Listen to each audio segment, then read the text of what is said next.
Hi, నేను మీ doctor Durga Kalyani, chief dermatologist కేహా స్కిన్ అండ్ హెయిర్ క్లినిక్. ఈరోజు మనం చాలా ఇంపార్టెంట్ టాపిక్ సన్ స్క్రీన్ గురించి మాట్లాడుకుందాం. సమ్మర్ వచ్చేసింది. సన్ స్క్రీన్ అందరూ కంపల్సరీ వాడాలి. అంటే ఎవ్రీడే వాడాలి, 365 డేస్. కానీ సమ్మర్లో ఇంకా పర్ఫెక్ట్గా వాడాలి. ఎందుకు అంటే మనకి సన్ ప్రొటెక్షన్ ఫ్యాక్టర్స్ యూస్ చేయడం వల్ల, సన్ స్క్రీన్ యూస్ చేయడం వల్ల సన్ బర్న్స్ రాకుండా చూసుకోవచ్చు, ఏజింగ్ని పోస్ట్పోన్ చేసుకోవచ్చు, పిగ్మెంటేషన్ ప్రాబ్లమ్స్ని తగ్గించుకోవచ్చు. సో సన్ స్క్రీన్ అనేది కంపల్సరీ వాడాలి. టీనేజ్ నుంచే సన్ స్క్రీన్ స్టార్ట్ చేస్తే ఇంకా చాలా బెటర్. అండ్ ఇప్పుడు చాలామంది పిల్లలు హాలిడేస్ అవ్వడం వల్ల స్విమ్మింగ్కి వెళ్తూ ఉంటారు. So before going to swimming compulsory sunscreen అనేది అప్లై చేయండి.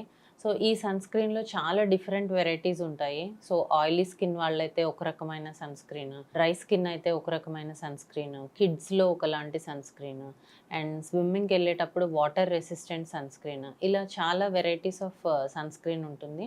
సో మీది ఎలాంటి స్కిన్ టైప్ అనేది తెలుసుకొని దాన్ని బట్టి సన్ స్క్రీన్ యూస్ చేయడం అనేది స్టార్ట్ చేయండి. సో సన్ స్క్రీన్ నెగ్లెక్ట్ చేయడం వల్ల ఎవరికైతే పిగ్మెంటేషన్ ప్రాబ్లమ్స్ ఉంటాయో అవి ఇంకా అగ్రివేట్ అయ్యే ఛాన్స్ ఉంటాయి, సన్ బర్న్స్ వచ్చే ఛాన్స్ ఉంటాయి. కాబట్టి సన్ స్క్రీన్ని నెగ్లెక్ట్ చేయకండి.